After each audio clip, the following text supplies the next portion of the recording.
Good morning. Welcome to Raaonline. Today's topic is anterior triangle of the neck, in which we are going to discuss about carotid triangle in detail.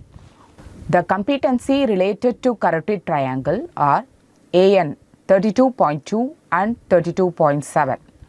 In AN 32.2 describes the boundaries and contents of carotid triangle, and in AN 35.7 I am going to describe the course and branches of 9th, 10th, 11th and 12th cranial nerve in neck. So going to carotid triangle, this triangle is named as carotid triangle because it has carotid artery as its content. Hence it is called carotid triangle.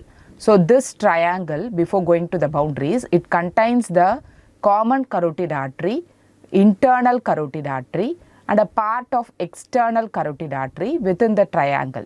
So it is named as carotid triangle. The other names for carotid triangle are trigonum caroticum and Molgagni's triangle. Going to boundaries of carotid triangle. So this is the carotid triangle.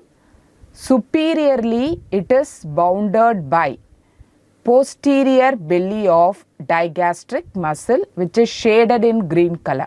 So this is the posterior belly of digastric muscle, and another muscle which is very closer to the posterior belly is the stylohyoid muscle. So the posterior belly takes origin from digastric notch in the mastoid process in the inner aspect, and it descends downwards and meets the intermediate tendon, which is attached to the hyoid bone by a fascial sling. The posterior belly is supplied by the facial nerve. Next is the stylohyoid muscle. It takes origin from styloid process and get inserted to the junction of the body and the greater conus of the hyoid bone. Whereas the coming to anteroinferior boundary, the anteroinferior boundary is formed by superior belly of homohyoid muscle. So the homohyoid, it has two bellies, the inferior belly and superior belly. The inferior belly takes origin from the suprasternal notch, which is present in the posterior aspect.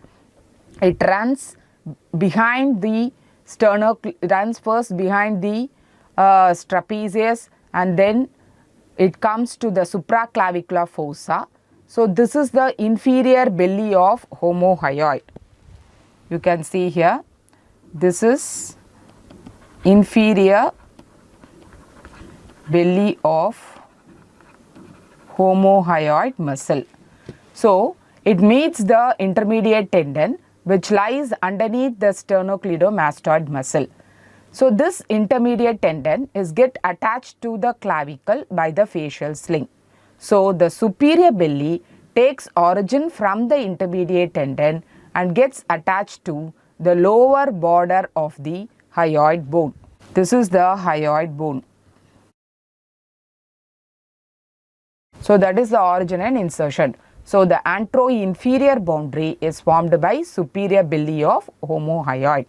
So this muscle separates the carotid triangle from the muscular triangle. The next boundary, posterior boundary. So the posterior boundary is formed by anterior border of sternocleidomastoid muscle.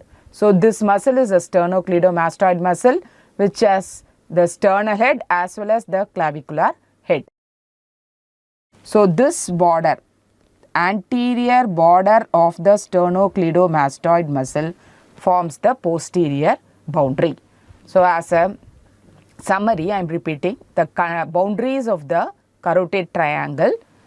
Superiorly it is bounded by the posterior belly of digastric and the sternocleidomastoid muscle. Anteroinferiorly it is bounded by the superior belly of homohyoid, and posteriorly by the anterior border of the sternocleidomastoid muscle. So you got the boundaries. Now let's see the roof and the floor of the carotid triangle.